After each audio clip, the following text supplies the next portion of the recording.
خوتي السلام عليكم. شاهدوا هذا التقرير لقناة أمريكية تتحدث عن مواطن أمريكي يدعى توم وزوجته ديبي. عاش هذا الرجل واشتغل في الجزائر بين عامي 2009 و2012، ورغم مرور سنوات طويلة لم يستطع نسيان كرم وضيافة الشعب الجزائري. اليوم ومن قلب الولايات المتحدة الأمريكية يظهر الزوجان وهما يرتديان قمصان المنتخب الجزائري ويعلنان تضامنهما المطلق مع محاربي الصحراء في المونديال، مرددين بشعار 1 2 3 فيفا الجيري. شوفوا الفيديو ودعموني بالجام والابوني في جلادياتورز.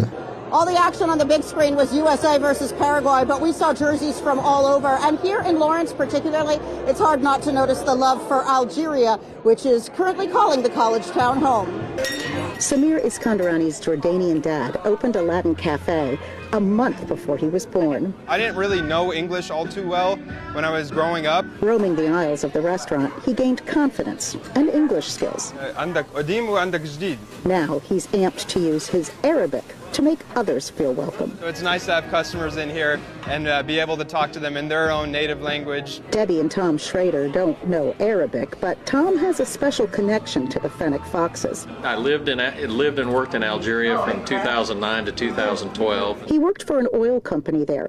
His replica jersey is from the 2010 World Cup, only the third time Algeria qualified. We've always wanted to go to a World Cup, and we're happy that the World Cup came to us. They'll, of course, be cheering for Team USA, but also Algeria. 1, 2, 3. 1, 2, 3, Viva Algerie! They're eager to return the hospitality he received when he was there. They are very welcoming. They're warm and bringing you into their homes, and I want the Lawrence people to do the same thing.